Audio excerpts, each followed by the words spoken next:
नाजरीन साडे अज दे प्रोग्राम दा मौजू है कि समाजी मसाइल दे पिछे जिहड़ी माली मजबूरियां ने, क्या माली हालात बेहतर करके समाज सुधार हो सकता है। साडे कोल अज स्टूडियो दे विच जिहड़े मुअज़्ज़ज़ मेहमान ने, मैं उन्हां दा तारफ करवावांगा। साडे पहले मुअज़्ज़ज़ मेहमान तारिक असमत साहब, आप एक रिनाउंड कामर्स और मार्केटिंग एक्सपर्ट ने। साडे दूसरे मुअज़्ज़ज़ मेहमान डॉक्टर हफीज़ुर रहमान साहब, आप पंजाब यूनिवर्सिटी शोबा इकनॉमिक्स तो चेयरमैन रिटायर ने। तारिक साहब, असी प्रोग्राम का आगाज़ तुहाडे कोल करांगे। जिस तरह मैं इंट्रो च दस्सिया कि असी देखते हाँ कि समाजी मसाइल दे पिछे, जितने भी समाजी मसाइल ने, उन्हां दे पिछे किधरे ना किधरे कोई ऐसी मजबूरी होंदी है, और वो ज़्यादा मजबूरी माली हालात होंदे ने, जिस दी वजह ते वो क्राइम या एक समाजी क्राइम करन ते मजबूर हो जाता है। तुहाडा की ख्याल इस दे बारे च? ज़्यादातर ਜਿਹੜੇ ਜਰਾਇਮ ਹੁੰਦੇ ਨੇ ਜਾਂ ਕੋਈ ਇਸ ਤਰ੍ਹਾਂ ਦੀਆਂ ਪ੍ਰੋਬਲਮਸ ਹੁੰਦੀਆਂ ਨੇ ਮੁਆਸ਼ਰੇ ਦੇ ਵਿੱਚ, ਜਿਹੜਾ ਵਿਗਾੜ ਪੈਦਾ ਹੁੰਦਾ ਹੈ, ਉਹ ਜ਼ਿਆਦਾਤਰ ਮਾਸ਼ੀ ਹਾਲਾਤ ਦੀ ਵਜ੍ਹਾ ਤੋਂ ਹੁੰਦਾ ਹੈ। ਔਰ ਉਹਦੇ ਵਿੱਚ ਜਿਹੜੀਆਂ ਨਸੈਸਿਟੀਜ਼ ਆਫ ਲਾਈਫ ਹੁੰਦੀਆਂ ਨੇ, ਜਿਹੜੀਆਂ ਜ਼ਰੂਰੀਆਤ ਜ਼ਿੰਦਗੀ, ਜਿਹੜੀਆਂ ਹਰ ਸ਼ਖਸ ਦੀ ਜ਼ਰੂਰਤ ਹੈ, ਮਿਸਾਲ ਦੇ ਤੌਰ 'ਤੇ ਉਹਦੇ 'ਚ ਹੈਲਥ ਹੋ ਗਿਆ, ਖਾਣਾ ਪੀਣਾ ਹੋ ਗਿਆ, ਕੱਪੜਾ ਲੱਤਾ ਹੋ ਗਿਆ, ਔਰ ਇਸ ਤਰ੍ਹਾਂ ਦੀ ਦੀਗਰ ਜ਼ਰੂਰੀਆਤ, ਰਹਿਣਾ, ਛੱਤ, ਇਹ ਅਗਰ ਜ਼ਰੂਰੀਆਤ ਕਿਸੇ ਨੂੰ ਗਰੀਬ ਆਦਮੀ ਨੂੰ ਮਿਲ ਜਾਏ, ਔਰ ਜਿਹੜਾ ਮਜ਼ਦੂਰੀ ਕਰਦਾ ਹੈ, ਜਿਹੜਾ ਫੈਮਿਲੀ ਉਹਦੀ ਕੋਈ ਰੋਜ਼ਗਾਰ ਦੇ ਉਹਨੂੰ ਮੌਕੇ ਮਿਲ ਜਾਣ, ਔਰ ਉਹਦੀ ਇਨਕਮ ਇਤਨੀ ਹੋ ਜਾਏ ਕਿ ਉਹ ਉਹਦੇ ਨਾਲ ਆਪਣੀ ਛੱਤ ਬਣਾ ਲਵੇ ਜਾਂ ਕੋਈ ਕਿਰਾਏ ਦੇ ਉੱਤੇ ਛੱਤ ਲੈ ਕੇ ਰਹਿ ਸਕੇ, ਉਹਦੇ ਵਿੱਚ ਜਿਹੜੀਆਂ ਜ਼ਰੂਰੀਆਤ ਜ਼ਿੰਦਗੀ ਆਪਣੇ ਬੱਚਿਆਂ ਨੂੰ, ਆਪਣੇ ਖਾਨਦਾਨ ਨੂੰ, ਆਪਣੀ ਫੈਮਿਲੀ ਨੂੰ ਮੁਹੱਈਆ ਕਰ ਸਕੇ, ਤੇ ਉਹ ਜ਼ਾਹਿਰ ਹੈ ਜੁਰਮ ਦੀ ਤਰਫ ਨਹੀਂ ਦੇਖੇਗਾ। ਉਹ ਇੱਕ ਅਲੱਗਾ ਗੱਲ ਹੈ ਕਿ ਉਸ ਦੇ ਬਾਵਜੂਦ ਜਰਾਇਮ ਹੁੰਦੇ ਨੇ, ਬਟ ਉਹ ਜਰਾਇਮ ਦੀ ਵਜ੍ਹਾ ਡਿਫਰੈਂਟ ਹੁੰਦੀ ਹੈ। ਜੀ ਜੀ ਬਿਲਕੁਲ। ਤੁਸੀਂ ਦੇਖੋ ਕਿ ਜਿੰਨੀਆਂ ਡਿਵੈਲਪ ਕੰਟਰੀਜ਼ ਜਿਨ੍ਹਾਂ ਦੀਆਂ ਅਸੀਂ ਅਕਸਰ ਮਿਸਾਲਾਂ ਦਿੰਦੇ ਹਾਂ, ਕਿ ਜਾਂ ਹਜ਼ਰਤ ਉਮਰ ਦਾ ਦੌਰ, ਤੁਸੀਂ ਸਭ ਨੂੰ ਪਹਿਲੇ ਤੇ ਉਹ ਦੇਖ ਲਓ ਕਿ ਉਹਨਾਂ ਨੇ ਜਰਾਇਮ ਦਾ ਖਾਤਮਾ ਕਿਸ ਤਰ੍ਹਾਂ ਕੀਤਾ ਸੀ, ਔਰ ਲੋਕਾਂ ਨੂੰ ਕਿਸ ਤਰ੍ਹਾਂ ਬਰਾਬਰ ਦਾ ਇੱਕ ਇਨਸਾਫ ਔਰ ਰੋਜ਼ਗਾਰ ਦੇ ਮੌਕੇ ਦਿੱਤੇ ਸੀ ਕਿ ਕੋਈ ਭੁੱਖਾ ਨਾ ਰਹੇ, ਹਰ ਇੱਕ ਨੂੰ ਮਿਲਣਾ ਚਾਹੀਦਾ। ਔਰ ਇਸੇ ਤਰ੍ਹਾਂ ਜਿਹੜਾ ਵੈਸਟ ਹੈ ਜਾਂ ਜਿਹੜੇ ਜਿੰਨੇ ਵੀ ਡਿਵੈਲਪਡ ਕੰਟਰੀਜ਼ ਨੇ, ਉਹਨਾਂ ਦੀ ਫਸਟ ਐਂਡ ਫੋਰਮੋਸਟ ਪ੍ਰਾਇਓਰਿਟੀ ਹੁੰਦੀ ਹੈ ਕਿ ਰੋਜ਼ਗਾਰ ਦੇਣ। ਅਗਰ ਉਹ ਰੋਜ਼ਗਾਰ ਨਹੀਂ ਪ੍ਰੋਵਾਈਡ ਕਰ ਸਕਦੇ ਤਾਂ ਉਹਨਾਂ ਦੀ ਕੋਸ਼ਿਸ਼ ਹੁੰਦੀ ਹੈ ਕਿ ਉਹਨਾਂ ਨੂੰ ਇਤਨੇ ਕੁ ਪੈਸੇ ਮਿਲ ਜਾਣ ਕਿ ਉਹ ਆਪਣਾ ਖਾਣੇ ਪੀਣੇ ਦਾ ਬੰਦੋਬਸਤ ਕਰ ਲੈਣ ਔਰ ਆਪਣਾ ਗੁਜ਼ਾਰਾ, ਬੱਚਿਆਂ ਦਾ ਪੇਟ ਪਾਲ ਸਕਣ। ਉਹਦੀ ਵਜ੍ਹਾ ਤੋਂ ਉੱਥੇ ਜੁਰਾਇਮ ਦਾ ਜਿਹੜਾ ਰੇਸ਼ੋ ਹੈ ਉਹ ਘੱਟ ਜਾਂਦੀ ਹੈ, ਤਨਾਸਬ ਘੱਟ ਜਾਂਦਾ ਹੈਗਾ, ਔਰ ਉਹ ਲੋਕ ਉਹਨਾਂ ਨੇ ਰੋਜ਼ਗਾਰ ਵੀ ਪ੍ਰੋਵਾਈਡ ਕਰ ਦਿੱਤਾ, ਉਹਨਾਂ ਨੇ ਹੈਲਥ ਦੀਆਂ ਫੈਸਿਲਿਟੀਜ਼, ਔਰ ਸਾਡੇ ਪਬਲਿਕ ਹਸਪੀਟਲਸ ਦਾ, ਸਾਡੇ ਪਬਲਿਕ ਇੰਸਟੀਟਿਊਸ਼ਨਸ ਦਾ, ਐਜੂਕੇਸ਼ਨਲ ਇੰਸਟੀਟਿਊਸ਼ਨ ਦਾ ਰੋਲ ਹੀ ਇਹ ਹੁੰਦਾ ਹੈ ਕਿ ਜਿਹੜੇ ਜਿਤਨੇ ਵੀ ਲੋਕ ਨੇ ਉਹਨਾਂ ਨੂੰ ਬੁਨਿਆਦੀ ਸਹੂਲੀਅਤ, ਬੁਨਿਆਦੀ ਐਜੂਕੇਸ਼ਨ, ਬੁਨਿਆਦੀ ਹੈਲਥ ਫੈਸਿਲਿਟੀ, ਬੁਨਿਆਦੀ ਰੋਜ਼ਗਾਰ, ਇਹ ਗੌਰਮੈਂਟ ਸਟੇਟ ਦੀ ਰਿਸਪੌਂਸਿਬਿਲਿਟੀ ਹੈ, ਜਿਹੜੀ ਵੈਲਫੇਅਰ ਸਟੇਟ ਹੈ। मैं डॉक्टर साहब तुहाडी तरफ चलांगा। हदीसे मुबारका भी है, और असी जदों मुख्तलिफ सिस्टम पढ़ते हैं, सोशल सिस्टम पढ़ते हैं, पोलिटिकल सिस्टम पढ़ते हैं, नबी करीम सल्लल्लाहु अलैहि वसल्लम ने कहा सी कि अफलास तुहानूं कुफर की तरफ लैके जाती है। और कुफर की है? जराइम। कि जदों तुहानूं बच्चे घर भुखे मर रहे ने, बच्चे घर रो रहे ने, बिजली का बिल देने वास्ते नहीं, तो फिर वो लोग जिहड़े ने जराइम की तरफ जाते हैं। तुसीं इस दे बारे च की कहना चाहते हो? ਤੁਹਾਡੀ ਇਹ ਗੱਲ ਬਿਲਕੁਲ ਸਹੀ ਹੈ ਕਿ ਜਰਾਇਮ ਜਿਹੜੇ ਨਾ, ਇਹਨਾਂ ਦੇ ਪਿੱਛੇ ਜਿਹੜੀ ਰੂਟ ਕਾਜ਼ ਹੈ ਉਹ ਮੁਆਸ਼ੀ ਹਾਲਾਤ ਨੇ। ਲੇਕਿਨ ਕੁਐਸਚਨ ਇਹ ਆ ਜਾਂਦਾ ਹੈ ਕਿ ਆਇਆ ਇਹ ਮੁਆਸ਼ੀ ਹਾਲਾਤ ਕਿਉਂ ਪੈਦਾ ਹੋ ਗਏ ਨੇ? ਕਿਆ ਪਾਕਿਸਤਾਨ ਦੇ ਵਿੱਚ ਜ਼ਰਾਏ ਜਿਹੜੇ ਨੇ ਮੌਜੂਦ ਨੇ ਉਹ ਘੱਟ ਨੇ? ਮੇਰਾ ਨਹੀਂ ਖਿਆਲ ਹੈ। ਲੇਕਿਨ ਅਸੀਂ ਜਿਹੜਾ ਨਾ ਇਸਤੇਮਾਲ ਨਹੀਂ ਕਰ ਪਾਏ, ਜਿਹਦੀ ਵਜ੍ਹਾ ਤੋਂ ਇਹ ਮਾਮਲਾਤ ਇਹ ਪੈਦਾ ਹੋਏ ਨੇ। ਇਹਦੇ ਵਿੱਚ ਵਜੂਹਾਤ ਤੇ ਡਿਫਰੈਂਟ ਆ ਸਕਦੀਆਂ, ਲੇਕਿਨ ਜਿਹੜੀ ਮਾਸ਼ੀ ਹਾਲਾਤ ਪੈਦਾ ਹੋਏ ਨੇ ਮੁਲਕ ਦੇ ਵਿੱਚ, ਜਿਹਦੀ ਵਜ੍ਹਾ ਤੋਂ ਜਿਹੜੇ ਨਾ ਜਰਾਇਮ ਪੈਦਾ ਹੋ ਗਏ ਨੇ, ਜਾਂ ਲੋਕ ਜਰਾਇਮ ਦੀ ਤਰਫ ਈਜ਼ੀ ਮਨੀ ਵਾਲੇ ਪਾਸੇ ਚਲੇ ਗਏ ਨੇ, ਮਿਹਨਤ ਨਹੀਂ ਕਰਨਾ ਚਾਹੁੰਦੇ। ਕਾਲਜ, ਸਕੂਲ, ਇੰਸਟੀਟਿਊਸ਼ਨ ਜਿਹੜੇ ਨੇ ਉਹ ਚੀਜ਼ਾਂ ਪੈਦਾ ਨਹੀਂ ਕਰ ਰਹੇ ਜਿਹਦੇ ਤੋਂ ਲੋਕਾਂ ਨੂੰ ਰੋਜ਼ਗਾਰ ਮਿਲ ਸਕੇ। ਦੂਜੀ ਗੱਲ ਸਾਰਿਆਂ ਤੋਂ ਇੰਪਾਰਟੈਂਟ ਹੈ, ਉਹ ਹੈ ਜੇ ਕਿ ਹਰ ਹਕੂਮਤ ਦੇ ਬਦਲਣ ਤੋਂ ਨਾਲ ਹੀ ਪਾਲਿਸੀ ਚੇਂਜ ਹੋ ਜਾਂਦੀ ਹੈ। ਜਿਹਦੀ ਵਜ੍ਹਾ ਤੋਂ ਜਿਹੜਾ ਕੰਮ ਆਲਰੇਡੀ ਹੋਇਆ ਹੁੰਦਾ ਉਹ ਸਾਰਾ ਖਤਮ ਹੋ ਜਾਂਦਾ, ਫਿਰ ਨਵੇਂ ਸਿਰੇ ਤੋਂ ਜੋ ਹੈ ਨਾ ਅਸੀਂ ਕੰਮ ਸ਼ੁਰੂ ਕਰ ਦਿੰਦੇ ਹਾਂ। ਤੇ ਫਿਰ ਐਸੀ ਸੂਰਤ ਦੇ ਵਿੱਚ ਲੋਕਾਂ ਨੂੰ ਵੀ ਆਸਾਨੀ ਪੈਦਾ ਹੋ ਜਾਂਦੀ ਹੈ। ਉਹ ਜਿਹੜਾ ਨਾ ਜੀ ਹਰ ਇੱਕ ਕੰਮ ਜਿਹੜਾ ਨਾ ਉਲਟਾ ਕੰਮ ਸ਼ੁਰੂ ਕਰ ਦਿੰਦੇ, ਮਿਲਾਵਟ ਹੋ ਗਈ, ਚੋਰੀ ਚਕਾਰੀ ਹੋ ਗਈ, ਰੋਬਰੀ ਹੋ ਗਈ, ਲੁੱਟਮਾਰ ਜਿਹਨੂੰ ਅਸੀਂ ਕਹਿੰਦੇ ਹਾਂ, ਹੋਰ ਇਸ ਤਰ੍ਹਾਂ ਦੀ ਚੀਜ਼ਾਂ। ਤੇ ਉਹਦੀ ਵਜ੍ਹਾ ਤੋਂ ਉਹਨਾਂ ਨੂੰ ਜਦੋਂ ਆਸਾਨੀ ਹੁੰਦੀ ਹੈ ਉਹ ਜ਼ਿਆਦਾ ਆਸਾਨੀ ਨਾਲ ਕ੍ਰਾਈਮ ਕਰਦੇ ਨੇ।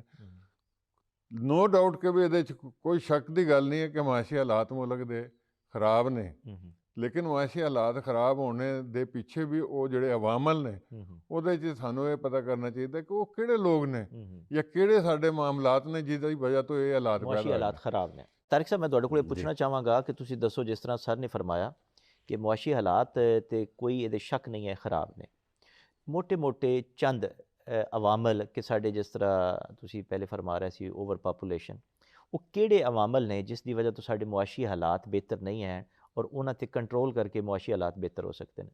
ਸਭ ਨੂੰ ਪਹਿਲੇ ਤੇ ਪਾਪੂਲੇਸ਼ਨ ਹੀ ਹੈ, ਜਿਸ ਤਰ੍ਹਾਂ ਅਸੀਂ ਡਿਸਕਸ ਵੀ ਕਰ ਰਹੇ ਸੀ ਔਰ ਦੁਬਾਰਾ ਵੀ ਕਰਾਂਗੇ, ਜਿਹੜਾ ਜਿਹਦੇ ਉੱਤੇ ਗਵਰਨਮੈਂਟ ਮਈਅਰਸ ਵੀ ਲੈ ਰਹੀ ਹੈ ਔਰ ਪੂਰੀ ਐਫਰਟਸ ਉਹਦੇ 'ਤੇ ਇਨਪੁੱਟ ਕਰ ਰਹੇ ਨੇ। ਕਾਫੀ ਅਰਸੇ ਤੋਂ ਇਹਦੇ ਉੱਤੇ ਜਿੱਦੋ ਜਹਿਦ ਜਾਰੀ ਹੈ। ਉਹਦੇ ਸਾਨੂੰ ਸ਼ਾਇਦ ਰਿਜ਼ਲਟਸ ਇਤਨੇ ਸਾਲਾਂ ਤੋਂ ਐਫਰਟਸ ਦੇ ਨਹੀਂ ਮਿਲ ਸਕੇ। ਜਿਸ ਤਰ੍ਹਾਂ ਸਰ ਨੇ ਵੀ ਗੱਲ ਕੀਤੀ ਕਿ ਚਾਈਨਾ, ਆਲਦੋ ਕਿ ਚਾਈਨਾ ਨੇ ਇੱਕ ਬੱਚੇ ਦੀ ਪਾਬੰਦੀ ਲਗਾਈ ਰੱਖੀ ਹੈ ਇਤਨੇ ਸਾਲ, ਤਾਂ ਕੋਸ਼ਿਸ਼ ਤੇ ਉਹਨਾਂ ਨੇ ਵੀ ਪੂਰੀ ਕੀਤੀ ਹੈ ਕਿ ਪਾਪੂਲੇਸ਼ਨ ਨੂੰ ਕੰਟਰੋਲ ਕੀਤਾ ਜਾਏ, ਲੇਕਿਨ ਉਸ ਦੇ ਬਾਵਜੂਦ ਜਿਹੜੀ ਪਾਪੂਲੇਸ਼ਨ ਹੈ ਸੀ ਉਹ ਤੇ ਹੈ। We need to convert that population to our strength. ਉਹ ਕਿਸ ਤਰ੍ਹਾਂ ਹੋਏਗੀ? ਕੁਐਸਚਨ ਇਜ਼ ਕਿ ਅਸੀਂ ਆਪਣੀ ਇੱਕ ਹਜੂਮ ਬਣਦਾ ਜਾ ਰਿਹਾ ਹੈ ਸਾਡੀ ਕੌਮ। ਆਮੀਨ, ਆਪ ਜਿੱਧਰ ਤੁਸੀਂ ਦੇਖੋ ਉੱਧਰ ਪਾਪੂਲੇਸ਼ਨ ਹੀ ਪਾਪੂਲੇਸ਼ਨ ਨਜ਼ਰ ਆਉਂਦੀ ਹੈ, ਲੋਕ ਹੀ ਲੋਕ ਨਜ਼ਰ ਆਉਂਦੇ ਨੇ। ਇਨਫਰਾਸਟਰਕਚਰ ਰਿਸੋਰਸਿਸ ਦਿਨ ਬ ਦਿਨ ਕਮ ਹੁੰਦੇ ਜਾ ਰਹੇ ਨੇ, ਅਰਬਨਾਈਜੇਸ਼ਨ ਜ਼ਿਆਦਾ ਹੋ ਰਹੀ ਹੈ ਔਰ ਉਹਦੇ ਵਿੱਚ ਜਿਹੜੇ ਵੱਡੇ ਸ਼ਹਿਰ ਨੇ ਉਹ ਬਹੁਤ ਬੜਾ ਮਸਲਾ ਹੈ ਕਿ ਅਰਬਨਾਈਜੇਸ਼ਨ ਜਿਹੜੀ ਲੋਕ ਉੱਧਰ ਰੋਜ਼ਗਾਰ ਦੇ ਮੌਕੇ ਉੱਥੇ ਮਿਲਦੇ ਨੇ। ਆਮੀਨ, ਅਸੀਂ ਕੋਈ ਬਹੁਤ ਬੜੀਆਂ ਨੌਕਰੀਆਂ ਦੀ ਨਹੀਂ ਕਹਿ ਰਹੇ, ਉਹ ਤਾਂ ਹੈ ਹੀ ਹੈ ਨੇ। ਉਸ ਦੇ ਨਾਲ ਆਮੀਨ ਪਾਪੂਲੇਸ਼ਨ ਕਿਉਂਕਿ ਬਹੁਤ ਜ਼ਿਆਦਾ ਹੁੰਦੀ ਹੈ ਤੇ ਉੱਥੇ ਉਹ ਵੀ ਮੌਜੂਦ ਨੇ ਕਿ ਜੀ ਉਹਨਾਂ ਦੇ ਕੋਈ ਅਪਰਚੁਨਿਟੀ, ਇੱਕ ਰੇਹੜੀ ਬਾਨ ਹੈ, ਉਹਨੇ ਰੇਹੜੀ ਲਗਾ ਲਈ, ਖਾਂਚਾ ਲਗਾ ਲਿਆ, ਉਹਨੇ ਕਾਰਨਰ ਦੇ ਉੱਤੇ ਕੋਈ ਚੀਜ਼ ਬਣਾ ਲਈ, ਤੇ ਇਹ ਸਾਰਾ ਇੱਕ ਇਲੀਗਲ ਆਮੀਨ ਕੰਮ ਹੈ ਜਿਹੜਾ ਜਿਹਨੂੰ ਸਟ੍ਰੀਮਲਾਈਨ ਕਰਨ ਦੀ ਜ਼ਰੂਰਤ ਹੈ। ਲੇਕਿਨ ਇਹ ਉਹ ਹੈ ਜਿਹੜੀ ਸਾਡੀ ਅਨਐਜੂਕੇਟਿਡ ਪਾਪੂਲੇਸ਼ਨ ਹੈ ਉਹਦੇ ਕਰਨ ਦਾ।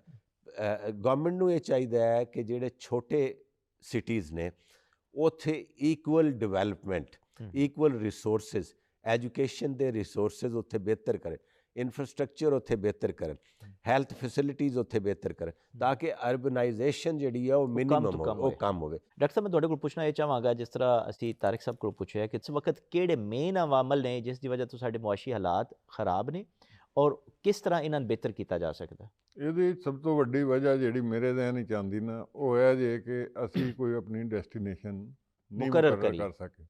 ਸਾਨੂੰ ਪਤਾ ਨਹੀਂ ਹੈ ਕਿ ਅਸੀਂ ਐਪੈਜ਼ਡਲੀ ਕਦੀ ਇੱਧਰ ਨੂੰ ਜਾ ਰਹੇ ਹਾਂ, ਇੰਡੀਵਿਜੂਅਲ ਲੈਵਲ ਤੇ ਵੀ, ਗਵਰਨਮੈਂਟ ਲੈਵਲ ਤੇ ਵੀ, ਔਰ ਨੈਸ਼ਨਲ ਲੈਵਲ ਤੇ ਵੀ। ਹਰ ਆਦਮੀ ਦਾ ਇੱਕ ਆਪਣਾ ਮੋਟਿਵ। ਮਸਲਾ ਇੱਕ ਬੱਚਾ ਪੈਦਾ ਹੁੰਦਾ ਉਹਨੂੰ ਇਹ ਨਹੀਂ ਪਤਾ ਕਿ ਉਹਨੇ ਕੀ ਕਰਨਾ ਕੀ ਹੈ। ਅੱਛਾ, ਫਿਰ ਜਿਹੜਾ ਸਾਡੇ ਅਦਾਰੇ ਨੇ ਉਹ ਜਨਰਲ ਐਜੂਕੇਸ਼ਨ ਤੇ ਦੇ ਜਾ ਰਹੇ ਨੇ, ਉਹ ਬੇਰੁਜ਼ਗਾਰ ਪੈਦਾ ਤੇ ਕਰੀ ਜਾ ਰਹੇ ਨੇ। ਨੌਕਰੀ ਵਾਲੀ ਜੋ ਉਹਦੇ ਵਿੱਚ ਕੋਈ ਐਸੀ ਸਕਿੱਲ ਜਾਂ ਕੋਈ ਐਸਾ ਟੈਲੈਂਟ ਉਹ ਉਹਦੇ 'ਚ ਨਹੀਂ ਪੈਦਾ ਕਰ ਸਕਦੇ। ਬੜੀ ਖੂਬਸੂਰਤ ਗੱਲ ਕੀਤੀ ਹੈ। ਇਹਦੇ 'ਤੇ ਮੈਂ ਸਵਾਲ ਵੀ ਤੁਹਾਡੇ ਕੋਲ ਕਰਨਾ ਸੀ ਕਿ ਇਸ ਵਕਤ ਜਿਹੜੇ ਸਾਡੇ ਜਿਤਨੇ ਤਾਲੀਮੀ ਅਦਾਰੇ ਨੇ ਉਹਨਾਂ ਨੇ ਇਸ ਵਕਤ ਸਕਿੱਲ ਐਜੂਕੇਸ਼ਨ ਦੀ ਤਰਫ ਔਰ ਉਸ ਸਾਈਡ 'ਤੇ ਜਾਣਾ ਚਾਹੀਦਾ ਹੈ ਕਿ ਜਿਹੜੇ ਬੱਚੇ, ਜਿਹੜੇ ਸਾਡੇ ਯੂਥ ਨਿਕਲ ਰਹੀ ਹੈ, ਬਜਾਏ ਇਸ ਦੇ ਕਿ ਜੌਬ ਵੱਲ ਜਾਏ, ਉਹ ਇੱਕ ਖੁਦ ਕੋਈ ਐਸਾ ਕੰਮ ਕਰ ਸਕਣ ਜਿਹੜਾ ਆਪਣੇ ਵਾਸਤੇ ਵੀ ਫਾਇਦਾਮੰਦ ਹੋਵੇ ਔਰ ਲੋਕਾਂ ਵਾਸਤੇ ਵੀ ਹੋਵੇ। ਬਿਲਕੁਲ ਠੀਕ ਕਹਿ ਰਹੇ ਹੋ। ਹੁਣ ਇੱਕ ਗਰੀਬ ਆਦਮੀ ਹੈ, ਉਹਦੀ ਟ੍ਰੇਨਿੰਗ ਹੀ ਆਈ ਹੈ ਕਿ ਜੀ ਬੱਚੇ ਪੈਦਾ ਕਰੀ ਜਾਓ, ਕੱਲ੍ਹ ਨੂੰ ਇਹ ਵੱਡੇ ਹੋਣਗੇ ਮੈਨੂੰ ਪੈਸੇ ਕਮਾ ਕੇ ਦੇਣਗੇ, ਔਰ ਬਸ ਉਹਦੇ ਜ਼ਿਹਨ ਵਿੱਚ ਇੱਕ ਚੀਜ਼ ਇਹ ਬੈਠੀ ਹੋਈ, ਉਹਨੂੰ ਇਹ ਨਹੀਂ ਪਤਾ ਕਿ ਜਿਹੜੀ ਆਬਾਦੀ ਜ਼ਿਆਦਾ ਹੋ ਗਈ ਇਹਦੀ ਵਜ੍ਹਾ ਤੋਂ ਕਿਹੜੇ ਕਿਹੜੇ ਨੁਕਸਾਨਾਤ ਹੋ ਸਕਦੇ ਨੇ, ਮੁਆਸ਼ਰਾ ਜਿਹੜਾ ਨਾ ਜੀ ਕਿਸ ਤਰੀਕੇ ਨਾਲ ਇਹਨੂੰ ਬਰਦਾਸ਼ਤ ਕਰ ਸਕਦਾ ਜਾਂ ਨਹੀਂ ਕਰ ਸਕਦਾ। ਬਿਲਕੁਲ। ਦੂਸਰੀ ਇੱਕ ਹੋਰ ਵੱਡੀ ਜਿਹੜੀ ਚੀਜ਼ ਹੈ ਜਿਹੜੀ ਪਾਕਿਸਤਾਨ ਦੇ ਵਿੱਚ ਸਭ ਤੋਂ ਵੱਡਾ ਪ੍ਰੋਬਲਮ ਹੈ ਉਹ ਹੈ ਜੇ ਕਿ ਅਸੀਂ ਜਿਹੜਾ ਵੀ ਕੋਈ ਕਾਨੂੰਨ ਬਣਾਉਂਦੇ ਹਾਂ ਉਹਦੀ ਇੰਪਲੀਮੈਂਟੇਸ਼ਨ ਜਿਹੜੀ ਨਾ ਪ੍ਰੋਪਰ ਨਹੀਂ ਕਰ ਸਕਦੇ, ਔਰ ਉਹਦੀ ਵਜ੍ਹਾ ਤੋਂ ਨਾ ਬਹੁਤ ਸਾਰੇ ਜਿਹੜੇ ਨਾ ਪ੍ਰੋਬਲਮ ਆ ਜਾਂਦੇ ਨੇ। ਫਿਰ ਜਦੋਂ ਬੱਚਾ ਇੱਕ ਵਾਰੀ ਥਾਣੇ ਚਲਾ ਜਾਂਦਾ ਹੈ ਜਾਂ ਜੇਲ੍ਹ ਚਲਾ ਜਾਂਦਾ ਹੈ, ਉੱਥੇ ਉਹਨੂੰ ਹਾਲਾਤ ਇਸ ਤਰ੍ਹਾਂ ਦੇ ਨਜ਼ਰ ਆਉਂਦੇ ਨੇ, ਉਹ ਫਿਰ ਉਸ ਤੋਂ ਬਾਅਦ ਉਹ ਜਿਹੜਾ ਨਾ ਜੀ ਇੱਕ ਮੁਜਰਮ ਆਦੀ ਬਣ ਸਕਦਾ। ਮੁਲਕ ਦੇ ਵਿੱਚ ਹਾਰਡ ਵਰਕ ਜਿਹੜੀ ਬੱਚੇ ਦੇ ਵਿੱਚ ਆਉਣੀ ਚਾਹੀਦੀ ਹੈ, ਜਿਹਦੇ ਤੋਂ ਉਹ ਕਹੇ ਕਿ ਜੀ ਮੈਂ ਮਿਹਨਤ ਕਰਾਂ ਔਰ ਮਿਹਨਤ ਕਰਕੇ ਪੈਸੇ ਕਮਾਵਾਂ ਔਰ ਮੈਂ ਜਿਹੜਾ ਨਾ ਮੁਲਕ ਦੀ ਖਿਦਮਤ ਕਰਾਂ, ਮੁਆਸ਼ਰੇ ਲਈ ਇੱਕ ਪ੍ਰੋਡਕਟਿਵ ਸ਼ਹਿਰੀ ਬਣਾ, ਉਹ ਵਾਲੀ ਕੰਸੈਪਟ ਨਹੀਂ ਹੈਗਾ।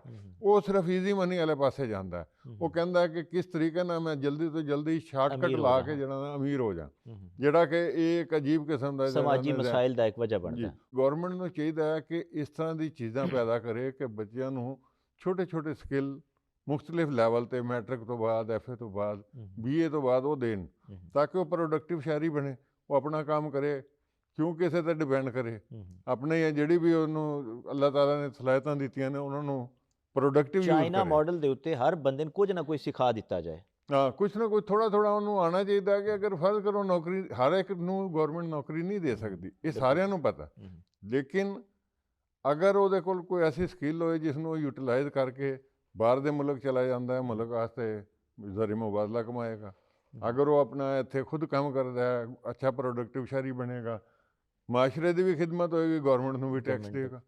ਤੇ ਇਹ ਸਾਰਿਆਂ ਤੋਂ ਜ਼ਿਆਦਾ ਜ਼ਰੂਰਤ ਇਸੇ ਗੱਲ ਦੀ ਹੈ ਕਿ ਜਿਹੜਾ ਐਜੂਕੇਸ਼ਨ ਸਿਸਟਮ ਹੈ ਇਸ ਨੂੰ ਥੋੜ੍ਹਾ ਜਿਹਾ ਸਟ੍ਰੀਮਲਾਈਨ ਕਰਨੇ ਦੀ ਜ਼ਰੂਰਤ ਹੈ, ਜਦੀਦ ਇਹਨੂੰ ਟ੍ਰੈਂਡ ਲਾਈਨਾਂ ਉੱਤੇ ਲਿਆਉਣ ਦੀ ਜ਼ਰੂਰਤ। ਹੁਣ ਬਾਹਰ ਦੇ ਮੁਲਕਾਂ ਦੇ ਵਿੱਚ ਨਾ ਲੋਕ ਆਉਂਦੇ ਨੇ, ਕੰਮ ਸ਼ੁਰੂ ਕਰਦੇ ਨੇ, ਪੜ੍ਹਦੇ ਨੇ, ਫਿਰ ਕੰਮ ਸ਼ੁਰੂ ਕਰਦੇ ਨੇ, ਫਿਰ ਪੜ੍ਹਦੇ ਨੇ, ਉਹ ਨਾਲ ਨਾਲ ਐਕਸਪੀਰੀਅੰਸ ਔਰ ਨਾਲ ਨਾਲ ਉਹ ਐਜੂਕੇਸ਼ਨ ਲੈ ਰਹੇ ਨੇ। ਇੱਥੇ ਇਹ ਕਹਿੰਦੇ ਨੇ ਬਸ ਹੁਣ ਤੋਂ ਦਾਖਲ ਹੋ ਗਏ ਤੇ MA ਕਰਕੇ ਜਾਂ MS PhD ਕਰਕੇ ਬਾਹਰ ਆਉਣਾ।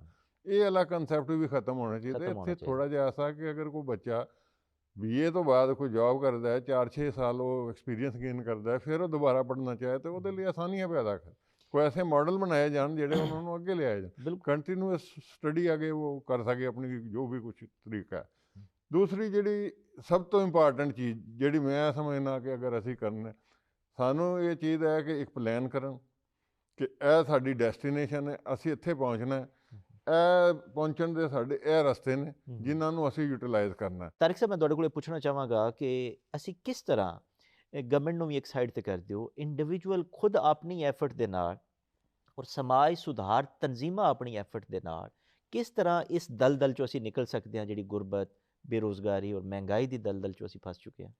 ਇਕੁਅਲ ਅਪਰਚੁਨਿਟੀ ਪ੍ਰੋਵਾਈਡ ਕਰਨੀ ਪ੍ਰਾਈਵੇਟ ਸੈਕਟਰ ਨੂੰ ਗਵਰਨਮੈਂਟ ਆਪਣੀ ਐਫਰਟਸ ਕਰ ਰਹੀ ਹੈ ਔਰ ਕਰਦੀ ਰਹੇਗੀ।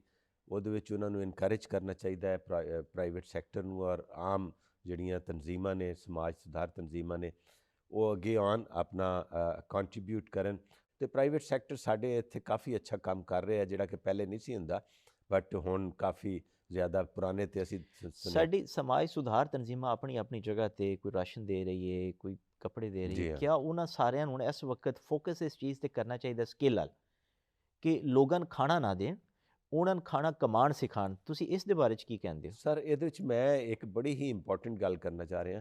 ਮੈਂ ਇੱਕ ਸਕੂਲ ਤੋਂ ਪੜ੍ਹਿਆ ਜਿਹਦਾ ਨਾਮ ਹੈ ਗਵਰਨਮੈਂਟ ਪਾਇਲਟ ਹਾਈ ਸਕੂਲ। ਠੀਕ ਹੈ। ਉਹਦੇ ਵਿੱਚ ਮੈਂ ਮੈਟ੍ਰਿਕ ਦੀ ਕਲਾਸ ਦੇ ਵਿੱਚ ਜਿਹੜੇ ਸਬਜੈਕਟਸ ਪੜ੍ਹੇ ਸੀ, ਉਹਦੇ ਵਿੱਚ ਆਪਸ਼ਨ ਸੀ ਸਾਡੇ ਕੋਲ ਲੱਕੜੀ, ਲੋਹਾ, ਵੁੱਡਵਰਕ, ਇਲੈਕਟ੍ਰੀਕਲ ਵਰਕ ਔਰ ਐਗਰੀਕਲਚਰ ਔਰ ਸਟੀਲ ਵਰਕ। ਇਹ ਮੈਂਡੇਟਰੀ ਸੀ ਕਿ ਅਸੀਂ ਇਹ ਇੱਕ ਸਕਿੱਲ ਜਿਹੜੀ ਹੈ ਉਹ ਸਿੱਖਣੀ ਹੈ ਉਹਦੇ 'ਚ 10th 9-10 ਦੇ ਵਿੱਚ। ਅਤੇ ਉਹ ਪਾਇਲਟ ਪ੍ਰੋਜੈਕਟ ਸੀ ਜਿਹੜਾ ਕਿ ਅਨਫਾਰਚੂਨੇਟਲੀ ਉਹਦੇ ਬਾਅਦ ਨਹੀਂ ਚਲਾ ਪਾਏ ਡਿਊ ਟੂ ਐਨੀ ਰੀਜ਼ਨ। ਕਿਸ ਤਰ੍ਹਾਂ ਅਸੀਂ ਲੋਕਾਂ ਨੂੰ ਸਕਿੱਲ ਦੇ ਸਕਦੇ ਹਾਂ ਔਰ ਲੋਕ ਕਿਸ ਤਰ੍ਹਾਂ ਆਪਣੀ ਤਰਫ ਤੋਂ ਸਕਿੱਲ ਲਾ ਕੇ ਅਸੀਂ ਉਹਨਾਂ ਨੂੰ ਸਕਿੱਲਫੁਲ ਕਰਕੇ ਇੱਥੇ ਵੀ ਕਾਮਯਾਬ ਹੋ ਜਾਣ ਜਾਂ ਆਊਟ ਆਫ ਕੰਟਰੀ ਜਾ ਕੇ ਉਹ ਮੁਲਕ ਵਾਸਤੇ ਰੈਮਿਟੈਂਸਿਸ ਪੈਦਾ ਕਰ ਸਕਣ? ਸਰ, ਫਸਟ ਆਫ ਆਲ ਤਾਂ ਫਿਊਚਰ ਇਜ਼ IT। ਉਹਨਾਂ ਨੂੰ ਮੈਕਸੀਮਮ ਜਿਹੜੇ ਸਾਡੇ ਮੈਟ੍ਰਿਕ ਤੱਕ ਤਾਲੀਮ ਵਾਲੇ, ਉਹਨਾਂ ਦੇ ਨਾਲ ਸਾਡੇ ਕੋਰਸਿਸ ਦੇ ਵਿੱਚ ਮੈਟ੍ਰਿਕ ਦੇ ਵਿੱਚ ਸਿਰਫ ਕੰਪਿਊਟਰ ਦਾ ਸਬਜੈਕਟ ਲਾਜ਼ਮੀ ਕਰ ਦੇਣਾ ਚਾਹੀਦਾ। ਨਹੀਂ, ਉਹ ਤਾਂ ਆਪਸ਼ਨਲ ਹੈ, ਲਾਜ਼ਮੀ ਕਰ ਦੇਣਾ ਚਾਹੀਦਾ, ਲੇਕਿਨ ਨਾਲ ਉਹਦੀ ਹੈਂਡਸ ਔਨ ਵੀ। ਸਾਡੇ ਇੱਥੇ ਇੰਟਰਮੀਡੀਏਟ ਵੀ ਦੇ ਵਿੱਚ ਵੀ ਜਿਹੜਾ ਕੰਪਿਊਟਰ ਦਾ ਸਬਜੈਕਟ ਪੜ੍ਹਿਆ ਜਾਂਦਾ, ਜਿਹੜੇ ICS ਬੱਚਾ ਕਰਦਾ, ਉਹ ਵੀ ਹੈਂਡਸ ਔਨ ਉਹਦੀ ਪ੍ਰੈਕਟਿਸ ਨਹੀਂ ਹੁੰਦੀ। ਉਹਨੂੰ ਜਿਹੜੇ ਸੌਫਟਵੇਅਰ ਜਿਹੜੇ ਮਾਰਕੀਟ ਦੇ ਵਿੱਚ ਉਹ ਕੋਈ ਪ੍ਰੋਡਕਟਿਵ ਗ੍ਰਾਫਿਕ ਡਿਜ਼ਾਈਨਿੰਗ ਹੈ, ਐਮਾਜ਼ੋਨ ਹੈ, ਦੇਰ ਸੋ ਮੈਨੀ ਸੌਫਟਵੇਅਰਸ। ਇੱਕ ਤਾਂ ਇਹ ਹੈ।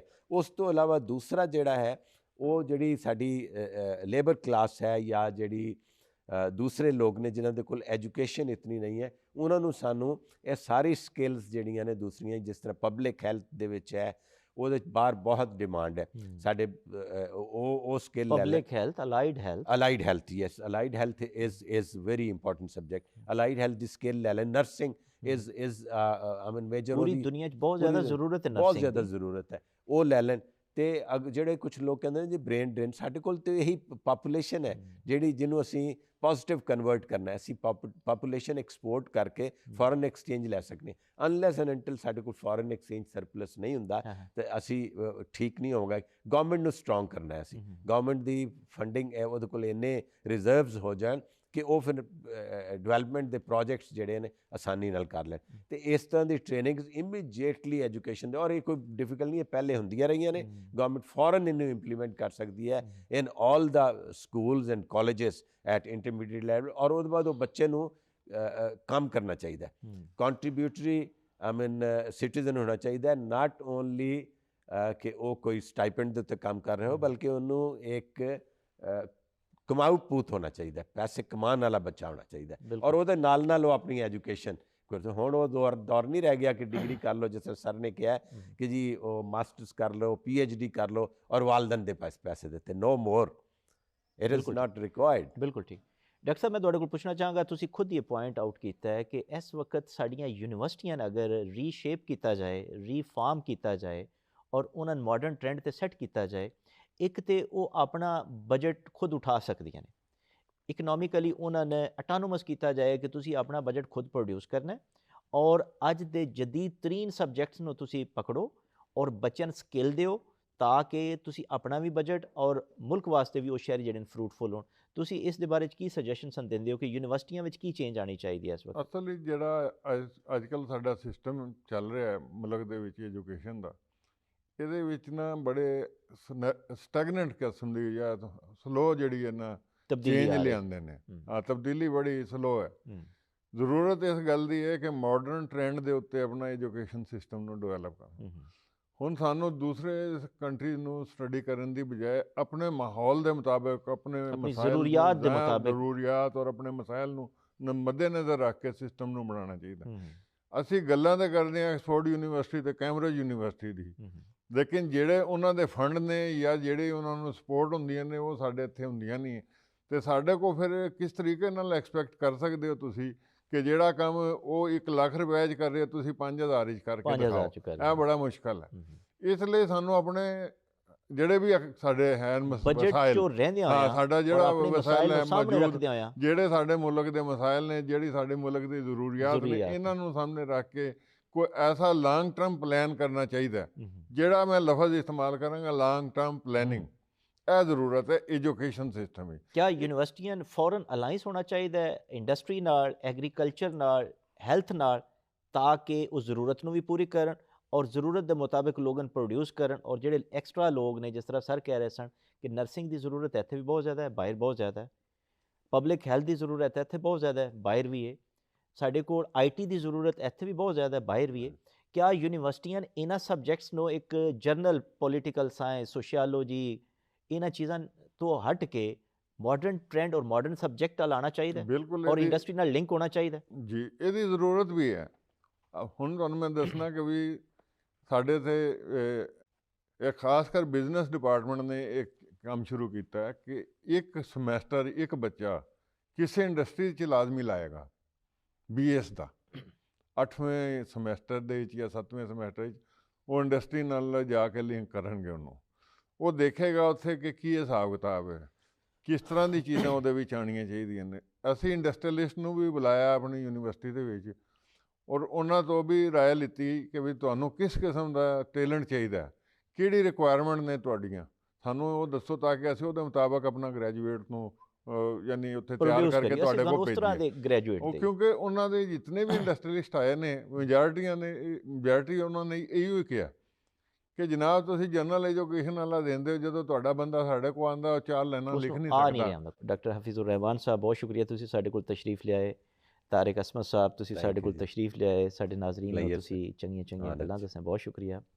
ਨਾਜ਼ਰੀਨ, ਜਦੋਂ ਬੱਚੇ ਘਰ ਪਰੇਸ਼ਾਨ ਹੁੰਦੇ ਨੇ, ਭੁੱਖੇ ਹੁੰਦੇ ਨੇ, ਉਦੋਂ ਇਨਸਾਨ ਜਾਂ ਆਪਣਾ ਖੂਨ ਵੇਚਣ 'ਤੇ ਮਜਬੂਰ ਹੋ ਜਾਂਦਾ ਹੈ, ਆਪਣਾ ਖੂਨ ਕੱਢਣ 'ਤੇ ਮਜਬੂਰ ਹੋ ਜਾਂਦਾ ਹੈ, ਜਾਂ ਫਿਰ ਉਹ ਦੂਸਰਿਆਂ ਦਾ ਖੂਨ ਕੱਢਦਾ ਹੈ।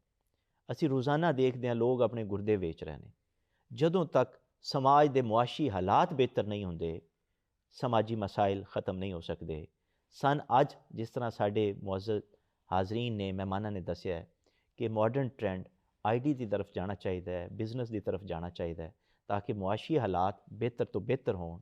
ਜਦੋਂ ਮੁਆਸ਼ਿਆਤ ਕਿਸੇ ਵੀ ਸਮਾਜ ਦੀ ਬਿਹਤਰ ਹੁੰਦੀ ਹੈ, ਉਹ ਸਮਾਜ ਸੁਧਰ ਜਾਂਦਾ ਹੈ। ਬਹੁਤ ਸ਼ੁਕਰੀਆ। ਅੱਲਾ ਹਾਫਿਜ਼।